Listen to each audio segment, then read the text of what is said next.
Greetings everyone, welcome back into the amazing world of Calculus 2. Now I want to take a little sidestep and talk about a test on this large second unit that we've just finished talking about here with infinite sequences and series and Taylor approximations of functions using infinite series. So this was going to be a test that I've used actually in one of my Calculus 2 classes, and I'm just going to work them out as examples. As before, don't forget that watching me work out these examples is not a good replacement for studying the skills themselves. These problems are possible conjurings. They are possible problems that can be posed. But in general, they don't all have to look alike, and you should study the skills themselves, the procedures, not just individual problems, setups, and types. Okay, so in this second unit, as we mentioned, we'll be doing infinite sequences and infinite series. And since we'll be doing infinite series, of course, we have to talk about testing those for convergence to see if they are a convergent or divergent series. From there, we need to expand into power series, and then of course with power series talking about having the Taylor-Maclaurin series of a function. And then of course the applications that come along with those include approximating function values or approximating integral values, or possibly even solving differential equations. Let's begin with two infinite series that we can actually get the sum for. You need to be able to recognize a geometric series when you see one, and you need to be able to recognize a telescoping series when you approach one as well. In this case, I can tell that it's a geometric series because of the way it's simply multiplication and then some number to the n power. So what I do is I start by rewriting this in terms of what that base to a power is. I have 2 times negative 1/3 to the n power. So then I can tell that this is a geometric for sure because I have that number raised to an n power. Okay, so then what's my first term?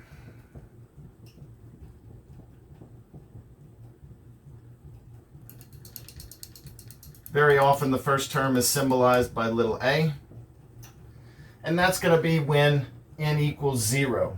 So I'll have 2 times this to the 0, which is just going to be 2, because it's 2 times 1. Okay, and then I notice my r, right, my rate, r, is going to be negative 1/3.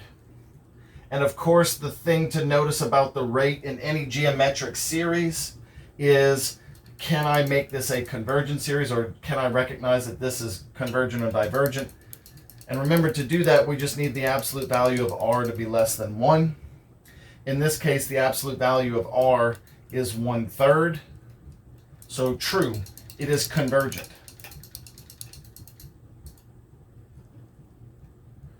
Therefore, since it is convergent, then the sum converges to a over 1 minus r. That's going to be 2 over 1 minus negative 1/3. So what I'll do is I'll multiply by 3 everywhere here. That's going to give me 6, and 3 plus, because of the double negative, 1. So that's 6/4, which reduces to 3/2. So this particular infinite series converges to the sum of 3 over 2, 3/2. Okay, next, I've got a telescoping series here. The dead giveaway of it is the fact that we've got the 2 factored out pieces, and I can do a partial fraction decomposition on this to make it look like this. N equals 1 to infinity. and then I'll have 1 over n plus 3 minus 1 over n plus 5. You can always double check this. Remember, to do the common denominator, I'd have to multiply by n plus 5 here, and then subtract by multiplying n plus 3 there. So essentially, just think of it this way. It's n plus 5 minus n plus 3. The n's cancel out to 0, and I'm left with 5 minus 3, which is the 2 that you see. So that's sort of the pattern that I was recognizing there. But you can use partial fraction decomposition, a over n plus 3 plus b over n plus 5, and then figure out the whole 1 and negative 1 with the a and b there. I've just already separated it out for you here. Okay, so once I've written it like this, to further support that it's a telescoping series, what I'm going to do is write out the first several pieces and then use a symbolic value to symbolize the farther end of it. Okay? Now, when n equals 1, right? When n equals 1, I'm going to have 1 over 4 minus 1 over 6. When n equals 2, I'm going to have 1 over 5 minus 1 over 7, plus when n equals 3, I'm going to have 1 over 6 minus 1 over 8. When n is 4, I'm going to have 1 over 7 minus 1 over 9. I'm going to dot this thing here. And I'm just going to put the a sub n out here. We're going to symbolize the rest of it. 1 over n plus 3 minus 1 over n plus 5. Okay? So then, of course, you need to notice the pattern, right? Negative 1 over 6 with positive 1 over 6. Of course, those are going to add away. And then I've also got negative 1 over 7, positive 1 over 7. Those are going to add away. Okay? Then continue the pattern. Notice it went 4, 5, 6, 7. The next one's 8. This one's going to add out to 0. The next one after that would be 9. So basically it just skips a term and then it continues to have something that it's going to add out with. Hence telescoping. You can collapse this thing. Okay?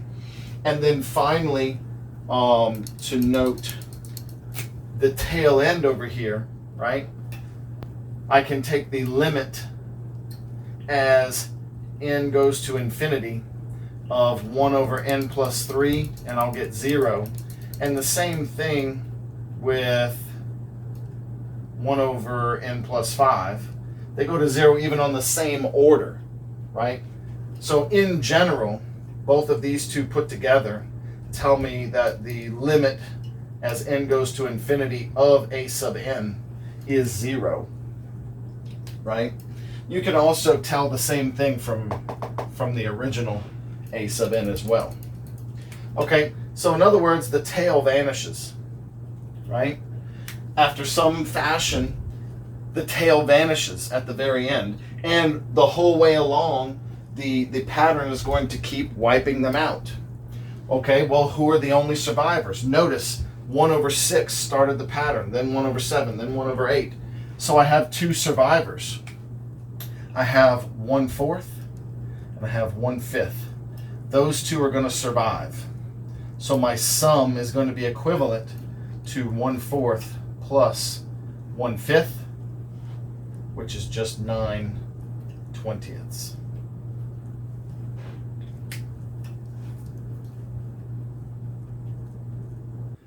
So now we continue into our basic series part of the test here with just determining some simple convergence and divergence, and use some of the tests to lightly prove that these are true.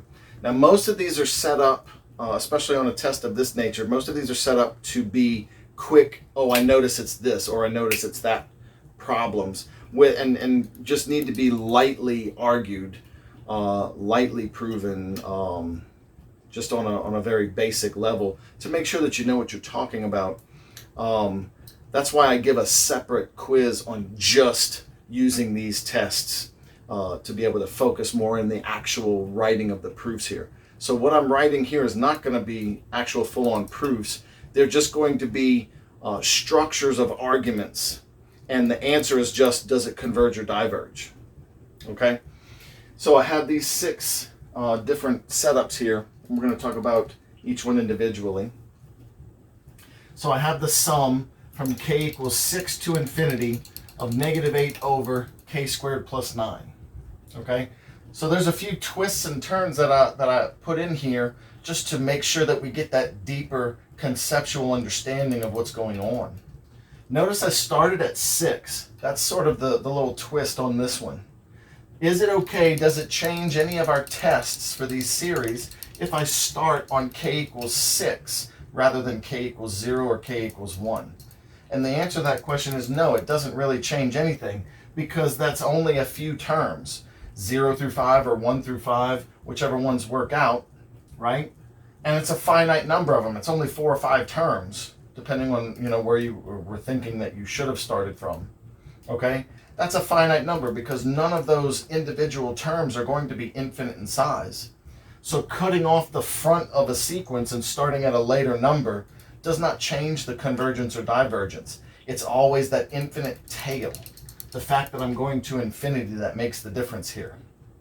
So I can tell right away that this one's going to converge. So again, take that step back and just look at it. I'm noticing number over k squared. Through a comparison test, right? Compared to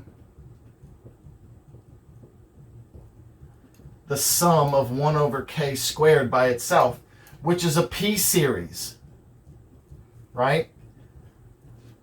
Since I'm going to compare it, I'll probably use the limit comparison if I were to write out a proof. I can tell that since this one converges, then so does this one.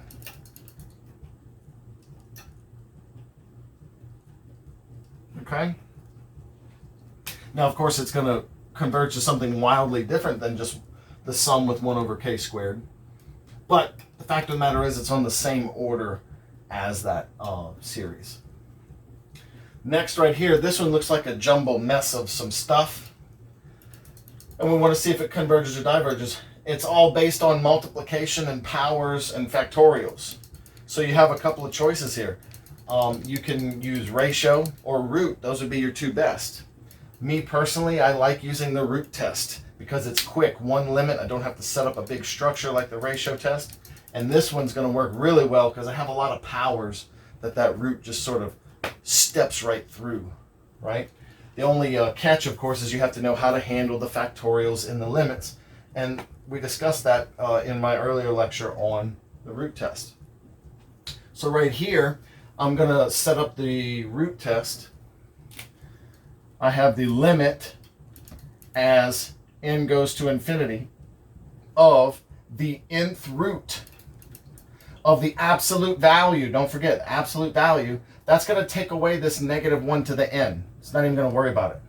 So I just have 13 to the n here and 19 to the n in the denominator. Now bear with me. I'm separating them. Nth root 1 over n minus 1 factorial, like so. Now why did I separate those? Because you need to realize that the easy power pieces are not going to be big players here. This is just going to be 13/19, right? In my limit as n goes to infinity. Which means it's not really going to affect the limit at all. This is the piece right here. Okay? So the limit as n goes to infinity of this piece right here is going to have this 1 over infinity-ish vibe. Okay, now of course this is bad form if you're writing a proof or anything else like that. This is just to give you a structural idea of what's going on. Remember, the limit as n goes to infinity of the nth root of an n factorial. It's going to be infinite, but it's in the denominator. So it's like multiplying by 0. Therefore, my limit here is equal to 0. And for the root test and the ratio test, it just needs to be less than 1 in size. Therefore, we have a convergent series here. Right? Convergent. Okay? Next, we have p minus 1 over p plus 2 times p plus 5. Okay? So I have a bunch of just polynomial and powers of the variable p here inside of this. So I could probably do it really quickly with a comparison, right? Just like we did over here. We just are using the powers here. But what would I compare it to? Right? I would compare to a series that had a p over a p squared. Right? But what is that? I would really be comparing it to the sum of 1 over p. Well, that's the harmonic series, right? Which we know diverges. And I'm comparing this one on the same order as that one. So diverges. Use limit test, or you can use direct test. I'm sorry, the limit comparison test or the direct comparison test. Either one. Like I said, these are supposed to be mostly by sight and light argument here. Okay. L sub n is equal to 6n plus 1 over 7n plus 2. Now I threw this one in so that you would see the difference between this one and the next one. Notice they're the same term setup, but that's a sequence, and this is a series. They have different rules for converging. Okay? Remember, with sequences, you simply take the limit, and then the limit tells you if it converges or diverges, because the limit value will be what it converges to if it does. So I'm just going to have the limit as n goes to infinity of 6n plus 1 over 7n plus 2, which by whatever method you want to call out, division by the n's or the little rules we do for limits, whatever, it's the leading coefficients of the matching terms, 6/7. Therefore, we would say converges. Because again, this is a sequence, not a series. This sequence converges to that value. This is the actual convergent value. Okay? Next, though, we have the same thing, but in a series. Okay? So I argue by the same limit diverges. Why? Nth term test. The nth term test says take the limit of the sequence inside, and if that limit is not 0, then the series is going to diverge. Because remember, for a series to converge, the sequence has to go to 0. You have to quit adding at some point, right? So the nth term test gives me divergent because 6/7 is not 0, right? And also remember that the nth term test does not tell convergence. I would have to use something else if this didn't work. Okay, and then lastly, another little twist that I like to put in there is putting this factorial in the numerator, obviously over a linear. That thing's going to blow up like a hot air balloon and diverge surely, right? Well, it would if it was an infinite series. It is not. This series only has 5 terms. D equals 0, 1, 2, 3, and 4.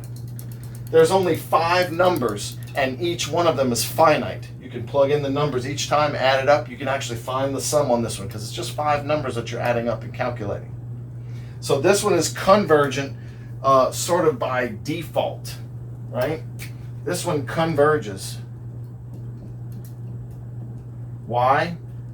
Because it doesn't diverge, right? It can't diverge. There's only a finite number of terms of finite size, right? So it's just, are you paying attention to what kind of series this really is?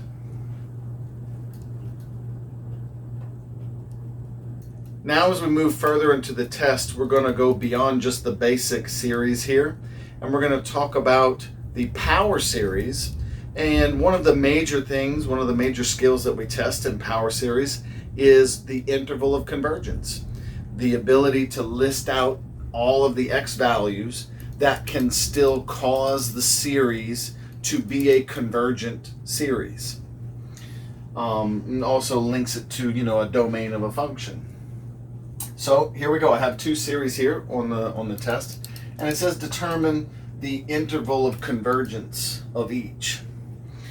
All right, so then here, this one is being asked to use the ratio test in order to find the interval of convergence. And over there, we're asked to use the root test. It's specifically saying which test to use for each one. Okay, so ratio test on this one right here. Let's start with that. The ratio test says that I need to be able to have the limit as n goes to infinity of the n plus 1 term, right? And it's the absolute value, which means I'm going to be getting rid of the negative 1 anyway. I'm going to be taking the n plus 1 term, so that's going to have n plus 1 here, 6 to the n plus 1, and then x plus 3 to the n plus 1 power. Okay, so then that divided by the a sub n term, the term that we see there. So since it's divided, I'm just going to multiply by the reciprocal, which is going to give me an n times a 6 to the n and an x plus 3 raised to the n power. And I'll be doing the limit as n goes to infinity of this beast. Okay, so then I can start reducing all of the like pieces here. I can see that I'll take out an entire 6 to the n with a 6 to the n here, which is just going to take out the n and leave me with 6 to the 1.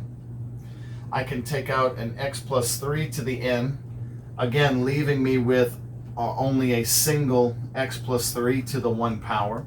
And then I'll group together the n and the n plus 1 because those are the only n's left over, right?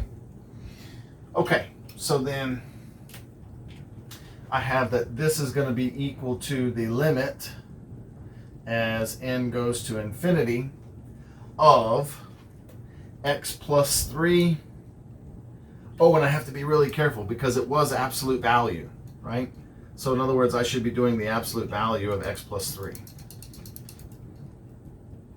over 6 times n over n plus 1.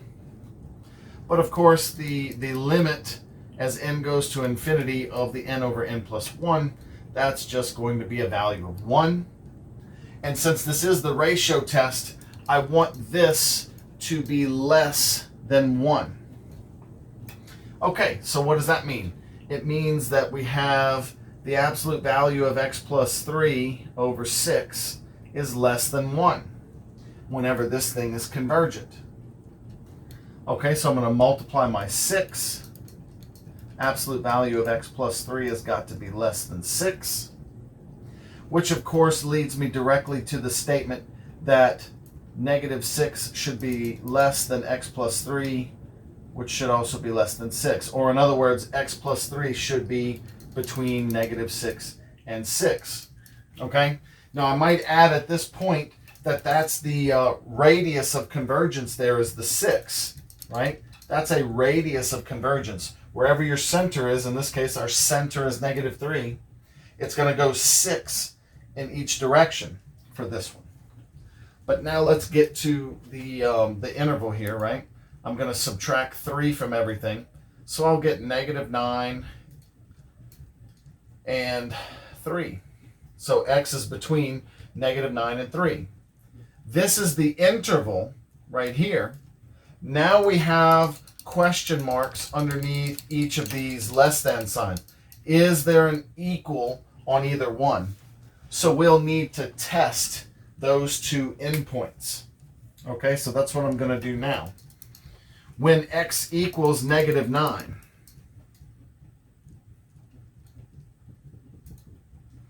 since the ratio test is only valid when it's less than 1 or greater than 1, right? I need to test the endpoints when it would be equal to 1 to see the special cases that it gives here. So when x is equal to -9, notice I'll plug in -9 for x right here. So then I'll have the sum n equals 1 to infinity, -1 to the n plus 1, and then that's going to be -9 plus 3 is -6 to the n, divided by n times 6 to the n. Okay? So notice, this -6 to the n here, I can split up.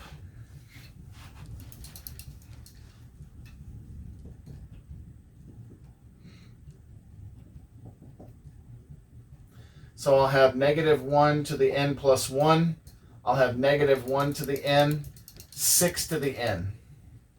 That's splitting the negative and the 6 both to the n power. N and 6 to the n.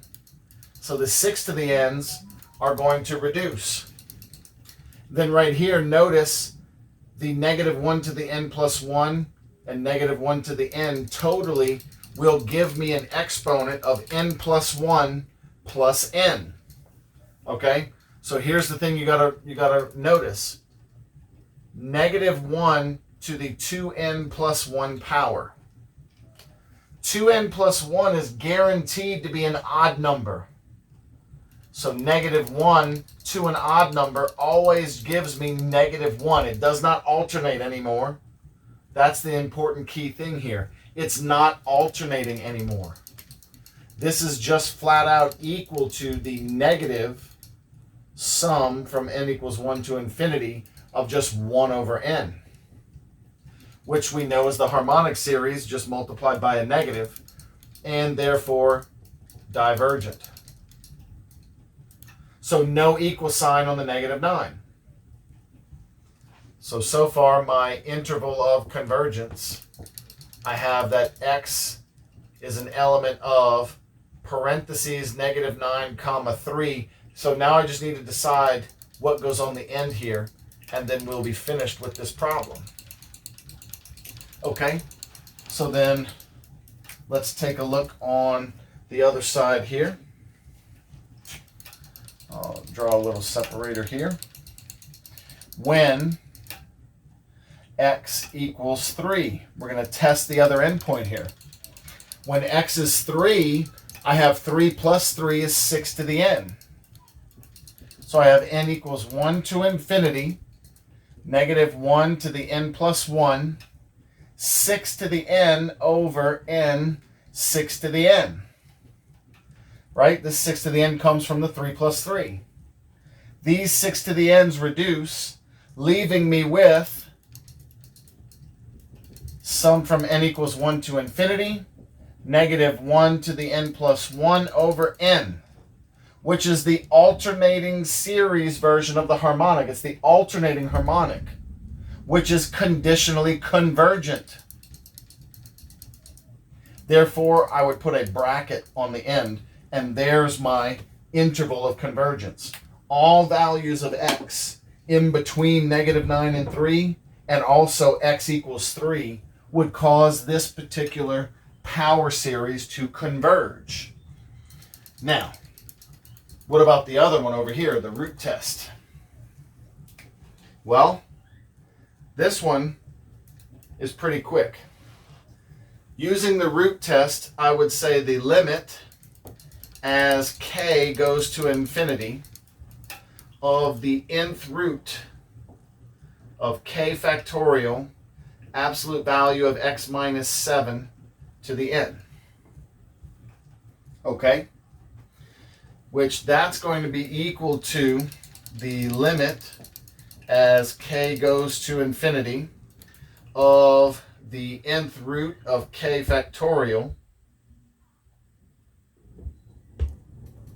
times absolute value of x minus 7. Okay? Little power blip there. Hopefully everything's still all good. And then let's finish up this problem here. The x minus 7 is not part of the limit anymore, but this limit right here is infinity. Okay? So I've got an infinite answer to my limit. And infinity is definitely greater than 1, which means it's going to diverge. And notice that that doesn't matter on the value of x. Every value except 7, remember it always converges at its own center.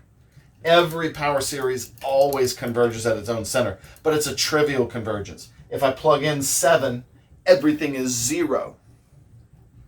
So there is no interval here, right? No interval.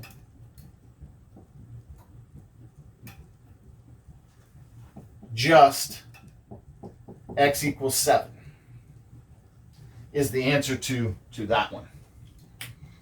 Okay? The next skill is being able to convert functions into their power series counterparts, which could also be interpreted as applying Taylor's theorem to turn a function into its Taylor series. Because remember, this is a unique transformation. Whenever you have a power series that represents a function, it does actually always turn out to be the actual Taylor series of that function. If you're using all the positive terms like a Taylor series does. So here, when it says create a power series, we are creating the Taylor series for this function, but we don't always have to go the longest route by finding the derivatives and setting up the factorial terms like you can do. That's sometimes considered the long route. It is the reliable route, of course. You can always set it up that way. But if you recognize the type of function it is, and a lot of our common setups, they are recognizable, then there's probably a quicker way to do it.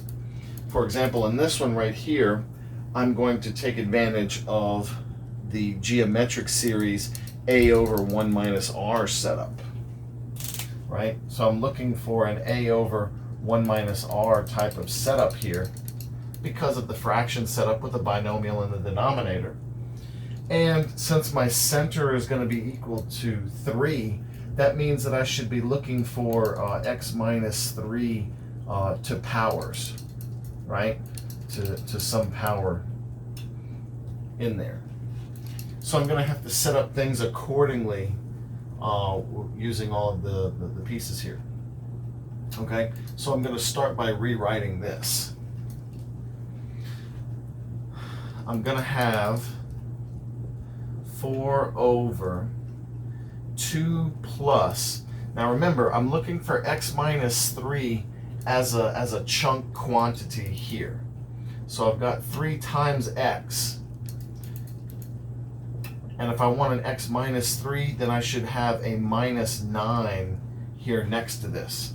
Because notice if I factor a 3 out, I'll have 3 times, and it'll be x minus 3 once I factor that 3 out. Of course, I can't just throw a minus 9 in there haphazardly. At the same time, what I'll instead be doing is adding a 9 somewhere else in the same line. So I'm actually adding a value of 0. All right. So then I have 4 over, and then I've got 11 plus, and I'm factoring the 3 out, x minus 3 like this. Okay, we're almost there. I need to have it just like this. I have to have a 1 and a minus for this to work out the way I need it to. So what I'm going to do now is divide everything by 11 so that I can set this up, and I'm going to write this as a double negative. So then this is equal to, this is still my function, by the way. My function is equal to 4/11 over 1 minus -3/11 times x minus 3. So all I did was divide by 11 in all the important locations. And instead of writing it as a plus, I wrote it as minus a negative. And then if you look at the setup here, the 4/11 here, this is going to be my a, and the -3/11 times x minus 3 is going to be my r for me to set up the infinite series here. Okay, so I can then say that my function is going to be equal to the sum, n equals 0 to infinity here, and then remember this thing is a times r to the n, right? That's the whole geometric series setup. So my a being the 4/11, so I have 4/11 times r, which is going to be -3/11 and x minus 3 to the n. And then of course from here we can clean this up a little bit, right? I can say that my function f of x here is going to be equal to, I'm going to pull the 4 out to make it a little bit easier to see. 0 to infinity. I have a -1 to the n, right? Because of the negative on the 3 here, to the n. I've got a 3 to the n. And I do this so that, we can always notice that it's an alternating. And then it's over 11 to the n plus 1 power. Notice I have an extra 11 out here, and it's 11 to the n. And then finally, my power, x minus 3 to the n. And so here's my power series representation for that one. All right. Now next I have the ln of x squared plus 1, and it's going to be centered around 0. For this one, it helps if you know one of the popular Taylor series, popular Maclaurin series for these kinds of things, right? Now, of course, the center here being 0 is the part of the tricky thing here, okay? The fact that it's centered at 0 is going to work out really well with the fact that this is plus 1. If you remember, the Taylor series for ln of x is actually not centered at 0. The popular formation for this one, n equals 1 to infinity, -1 to the n plus 1 over n, and then it's x minus 1 to the n. So it's technically centered around x equals 1. This is the popular Taylor series that people like to remember for the ln of x. But for our purposes, this would work out great because I can still get my center at 0 by substituting in the x squared plus 1 for my x. Watch what happens when I do this. I can say that the ln of x squared plus 1 is going to be equal to, I'm going to take the summation just like it is there, n equals 1 to infinity. I have my -1 to the n plus 1. I have my over n. And now instead of x, I've got x squared plus 1, right? The argument, minus 1 to the n. So then plus 1 and minus 1, of course, add out to 0. And I get this popular answer here, now centered at 0. Simply because it had the appropriate piece to do so. And it's just x to the 2n because the only thing that's left here is x squared and it's raised to the n. So here's a power series version for that function if you know that old Taylor series just for the ln of x. Okay, well, Mr. Simon, what if you don't remember that particular one? That's okay. You can do it another way too. Notice that g prime of x is just the derivative of this, which is 2x over x squared plus 1. And I know what you're thinking. Oh, we're going to do the long version of Taylor's theorem here by doing g double prime, g triple prime, fourth derivative, fifth derivative. You could do that. The size of these derivatives is going to blow up really quickly. By the time you're at a third derivative, you're already at a nice large cubic polynomial in the numerator, and a lot of these are going to zero out. You'll notice from the answer here, you're only getting even powers of x. So every other derivative here is going to zero out. Just to get 4 terms, you'd have to go 8 or 9 derivatives. It's a little bit deep. So no, I won't be doing that here. But notice, the derivative is a straightforward fraction setup, much like this last one we were just talking about. And if I want my center around 0, it's already almost there because I've got this binomial that already has a 1 and an x that has a 0 center around it already. So here's what I would do. I would factor out the 2x, not really factor, but just separate it, kind of like this. And I would write this as 1 minus negative x squared, like this. Right, so the 2x I'm kind of just separating there. And notice it's 1 minus a negative because of the plus. And I put the 1 in front. This guy's already ready to be in this geometric setup. So notice that this is 2x times the summation. And I'm going to use k here. K equals 0 to infinity. And it's the a is 1, so I don't even need to put the a here, it's just times 1.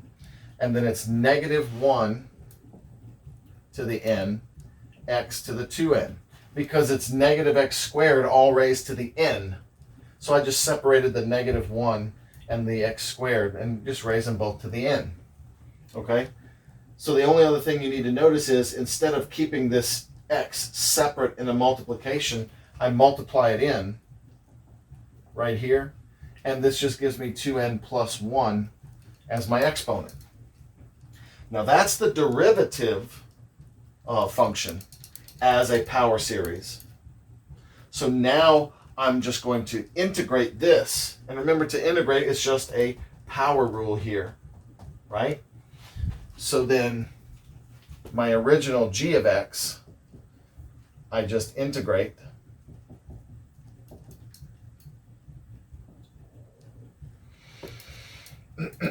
So the 2 is still there. Sum k equals 0 to infinity. I have negative 1 to the n right there. And I'm going to divide, I'm going to go up a power, so that would be x to the 2n plus 2. And then I divide by that power, 2n plus 2, right? Okay, now notice in the 2n plus 2, both cases, I can factor out this into 2 times n plus 1. This is in a denominator, and this is 2 is multiplied. So actually these 2's can eliminate 2 over 2, giving me 1. Okay, so notice what that would do is I no longer have the 2n plus 2. I would actually have just an n plus 1 in my denominator. And I can rewrite my series like this. K equals 0 to infinity. Negative 1 to the n. That should not be an n, that should be a k. So should this, these should all be k's. I wish somebody were here to catch me on these things. K, this should have been a k. Sorry about that, guys. This should have been a k. This should have been a k. This should have been a k. Over k plus 1. Sorry, yeah, because I still factored out the 2. All of that still works. It just should have been a k instead of an n. K plus 1. And then I'm going to have x to the 2 times k plus 1. All I'm doing is factoring out that exponent there. Okay? I'm finished simplifying it, but notice I can make it look like this with a simple substitution. If you let n equal k plus 1, okay? And then you'll notice that's why I wanted to use k originally, because I'm going to switch it over to n right here. If n is equal to k plus 1, okay, then g of x, using this same series right here, I can say n is equal to 0 is my k, plus 1 would be 1 to infinity. And instead of k, that would be n minus 1, right? Because k is equal to n minus 1 here. Instead of k plus 1, this would be n. And instead of k plus 1, that would be n. Now, I know there's a discrepancy with the n minus 1 here and the n plus 1, but I want you to notice that that's exactly the same thing, because the only thing that matters with this negative 1 is whether you're getting an odd or an even.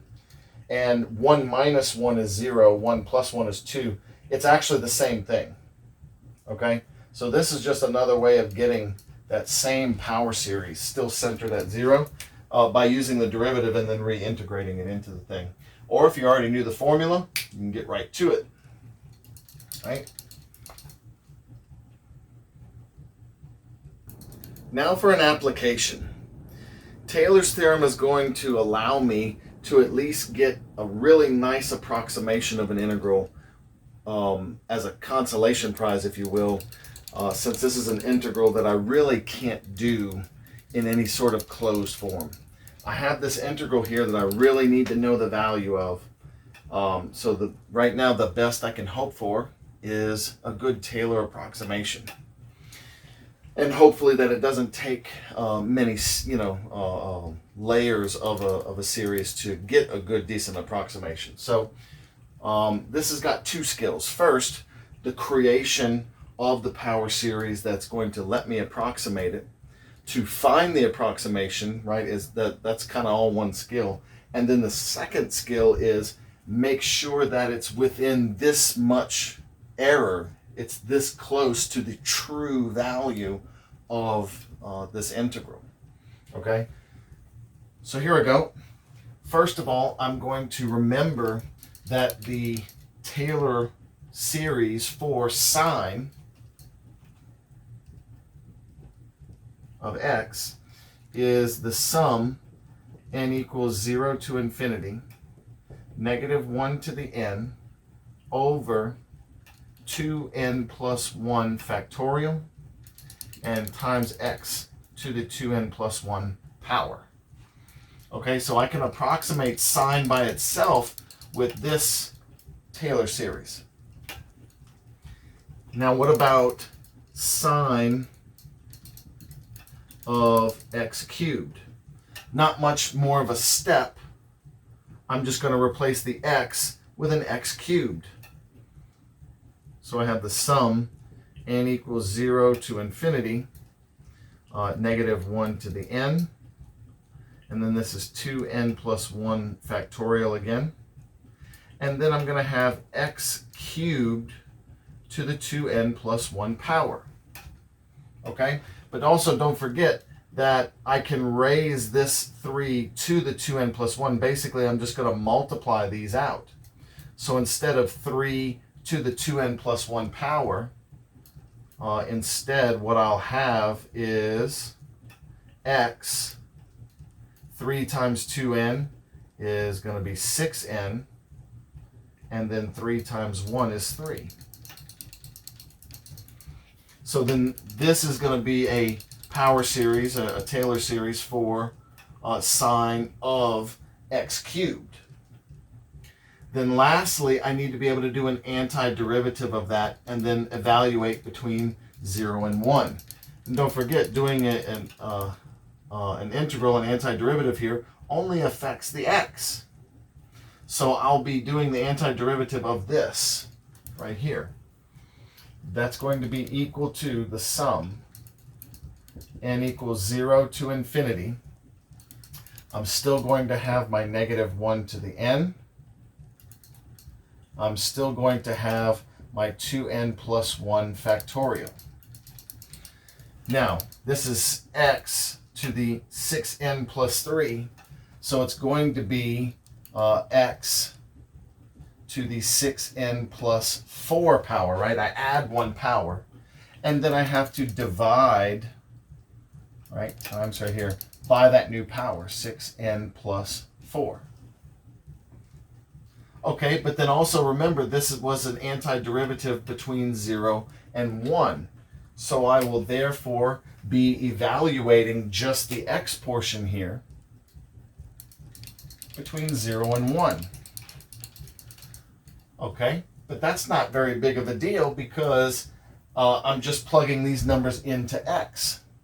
Plugging 1 to any power is still 1, and 0 to any power is still 0. So what am I actually getting? This piece right here is just 1 minus 0. This whole piece is just 1. Okay, so then the series, just the infinite series now, mind you, this is not a power series anymore because I was plugging in values for x.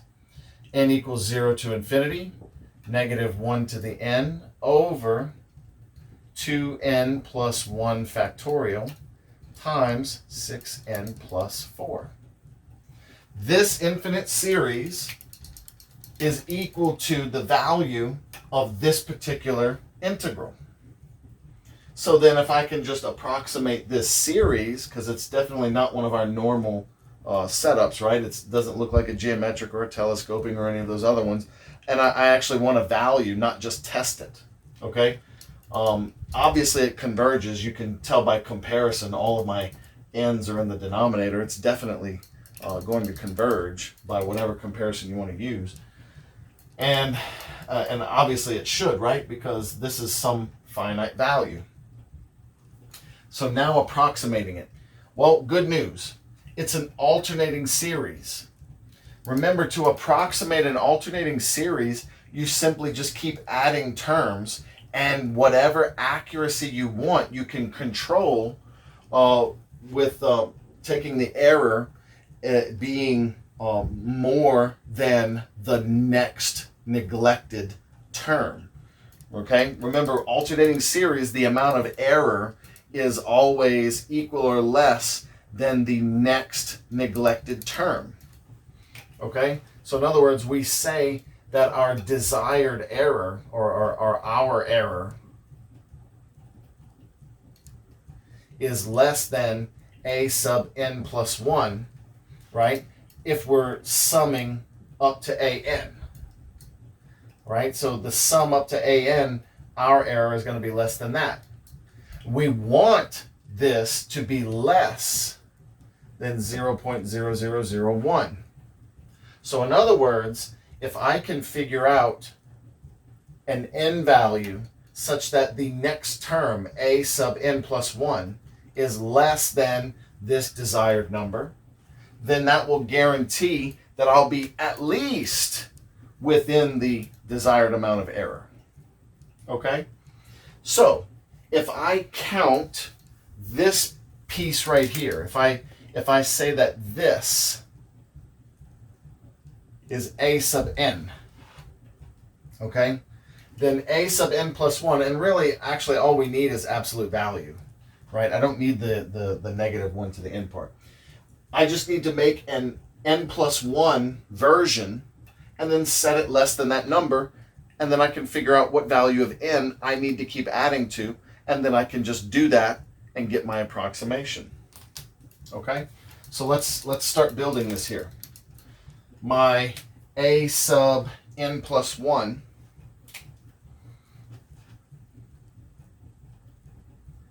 is going to be equal to, now I should say absolute value, right, because I'm knocking off the negative 1 to the n, is going to be equal to 1 over. Now this right here, I'm going to have 2 times n plus 1 factorial. And this piece right here, I'm going to have 6 times n plus 1 plus 4. Okay? So if you distribute here, notice you'll have 2n plus 2, then plus 1 more. That'll give me 2n plus 3 factorial. And then right here, if I distribute, that's 6n plus 6 plus 4. So 6n plus 10. Okay, now what are we solving? I'm solving this thing, the absolute value of the n plus 1 term is less than, this is 1 over 10,000. It's 1/10,000th. I'm going to solve this inequality. Not exactly, right? I'm not really just going to solve it. I'm going to find the best value for us to use, okay? N can only be whole numbers. It can only be 0, 1, 2, 3, 4, so on and so on. So actually solving this for the exact decimal is actually pointless. What I'm going to do is I'm just going to start, I'm going to manipulate it one more time, but then I'm just going to make a little chart of possible n values. And it should get there pretty quick because of that factorial. So notice both of these are under 1. To make it easier for me to plug in, I'm going to do the reciprocal here. Okay, so notice what I'm actually going to be testing is where is 2n plus 3 factorial times 6n plus 10 greater than 10,000. Notice if you do the reciprocal, it reverses the inequality. So then here's what I'm going to do. I'm going to make a little chart of n versus 2n plus 3 factorial times 6n plus 10. Okay, so when n is 0, that's 3 factorial times 10.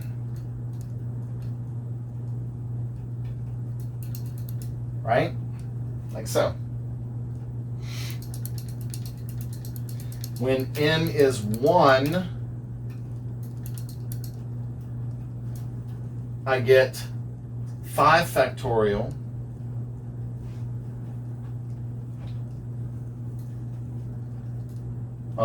times 16. When n is 2, I'll get 7 factorial times 22. Right? Let's write out what a few of those values are going to be. 3 factorial is just 6, right, times 10. That's going to be 60. Obviously not bigger than 10,000. 5 factorial is 120 times 16. I'm getting 1920 for that one. Still not bigger than 10,000, but definitely a huge jump from 60. 7 factorial times 22 is 110,880. 110880. Definitely bigger than 10,000. So n equals 2 is what I need to do. Does that mean 2 terms? Think for a second. No. It means the n value 2 is where you stop adding, right? So I go back to my original series here. I'm going to do n equals 0 because that's where it starts. Then n equals 1. Then n equals 2. I only need 3 terms. And it will be within this much accuracy. That's a lot of accuracy. Okay, so here we go. To approximate this thing, I'm going to separate this out here. Okay, the integral from 0 to 1 sine of x cubed dx is going to be approximately equal to, now if I plug in 0, right, that gives me 1 over 1 factorial, which is 1, and 0 plus 4 is 4, so just 1/4. if I plug in n equals 1, right, this was n equals 0 right here. N equals 1, I'm going to get negative 1, so minus 1 over. This is going to be 2 times 1 plus 1 is 3 factorial, right, which is 6. And then I'm getting 10, so 60, right? Okay, then plus, I can already tell because it's going to be alternating series, right? It's alternating. N equals 2, I'm going to get 5 factorial and 12 plus 4, 16, right? So 5 factorial is 120, right? Double check me here. Yep, times 16. 19, 20. Oh, we already did that one. I wasn't even paying attention. Rightio. Okay. So after adding these up, I get that this is the same as 0.233854167. So this is my approximation. This is the answer right here. The actual value, I put this into GeoGebra here, right? You might be able to see it from there. The actual value, well, I say actual, its approximation to several decimals was 0.233845578, let's say. That's close enough. So take a look. Did we get it? Did we get the number of decimals we wanted? We got the 2, 3, 3, 8, and then right there. Notice it does round to the same thing, right? So 0.0001, right? 0.0001, we're actually way under the amount of error required. We beat the amount of error by a whole decimal place, right? We went one more even past it. We're well within the desired error there. And you can see why, because of such a huge jump here, right? We beat the error by a lot there. Okay, so this is how you would approximate that particular integral within that much accuracy. For the last bit here, I have what I've presented in the past as a bonus problem, and it really is just testing out and building upon your knowledge of common Taylor series, ones that we use all the time, like the exponentials, the sines, the cosines, the logarithms, such and so forth. Okay, it's using them in reverse. You're given a certain power series, or not power series, just a series, and you're asked to find not that it converges. We're already giving to you that it does. We want you to actually find the value that it does converge to. Okay, so with both of these, I'll be using the common Taylor series formulas and just manipulating these until I can find a value out of one of those structures. So with this one, it's a dead giveaway that I see some things to a power and then a division by a factorial. So I'll be using the exponential Taylor series, right? E to the x is the sum from n equals 0 to infinity of x to the n over n factorial. So I'm going to use that particular Taylor series in this setup, but I need to rearrange this, okay? So then notice a couple of things. First of all, I need to have these, the 4 and the 7, as one x value to a power, right? That's not too hard. But then another thing, this says n equals 0, and this says n equals 1. So it's not exactly working for me because I need to leave these as n's for this to work. Okay, so I'm missing a term as well. We'll fix that up in a second. Okay, so here's what we're going to do. I'm going to rewrite this as the sum n equals 1 to infinity of 4/7 to the n over n factorial. Okay? Now also, I'm going to do this. I'm going to realize that if I had had the n equals 0 term, okay? The n equals 0 term would have been 4/7 to the 0 over 0 factorial. Both of these are 1, okay? This equals 1. So in other words, I'm missing a value of 1 from this, okay? So here's what I'm going to do. I'm going to say that this is equal to the sum n equals 0 to infinity of 4/7 to the n over n factorial. This whole value minus 1. Because notice I changed the index, which means I gained a term. I gained a 1. So I'll just subtract it off again to make sure that these two sides are equal. Well, now that this is 0 to infinity and it has some number to the n and n factorial, it's exactly this.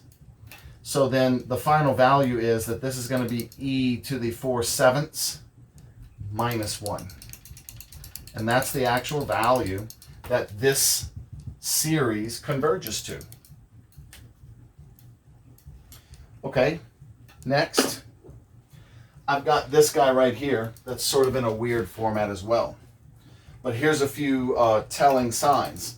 I see the 5 to the n, so that's got to be where my x is going, right? I can use my Taylor power series. I've got to have an x to the n. So there's my n power there. There's no factorial here. This is just an n in a denominator. So that should also ring a bell. We just talked about this one earlier. We have the ln of x is equal to the sum n equals 1 to infinity. That's another tell, right? Oh, this should be n. Man, I did it again. I do that a lot, I guess. N's and k's. N equals 1 to infinity, and then this is going to be negative 1 to the n plus 1 over n, and then it's x minus 1 to the n. Okay. So, a couple of things that we need to talk about to fix. First of all, rearrange this because the n should have been in this denominator. It really doesn't matter. It was just there to see if you were paying attention. Okay? So then this is equal to the sum n equals 1 to infinity. And I've got negative 1 to the n minus 1 over n. And then this is going to be, I'm going to rewrite it as 1/5 to the n. Because 1 to the n is still 1. It's easier to do it this way. And notice that's what I need. I need one whole chunk to the n power. So I've got my 1/5 here. Here's another thing. That says n plus 1. This says n minus 1. And I mentioned it in an earlier problem, and I've probably mentioned it in another lecture. It doesn't matter about the power here so much as it does whether it's even or odd. N plus 1 and n minus 1 are both going to give even and odd numbers on the same locations and interval. Okay? So I could just as easily not use n minus 1 and just use n plus 1, and it would be the same identical series here, because it just matters as to whether or not I'm getting an even or an odd value with the negative 1 exponent. Okay? So this actually doesn't matter. It's going to be the same as that. Notice I'm now in the correct structure for what I need, and the only thing that I have to realize is that this 1/5 right here, this guy, 1/5, is my quote-unquote x minus 1. So 1/5 is my x minus 1 here. So notice what that's telling me is that my x value right here for my ln, my x value is 1/5 plus 1. Or in other words, 6/5 is that x value. So what does this series equal to? Well, it's the ln Taylor series, right? It's going to be equal to the ln of 6/5, that x value. Okay? So I hope that these problems have helped you study more on your infinite series, Taylor series, power series type of test coming up. Remember, don't focus just on these exact problems. Focus on the skills, the methods, the maneuvers, and get your mind set in gear for those skills. Don't just memorize problems.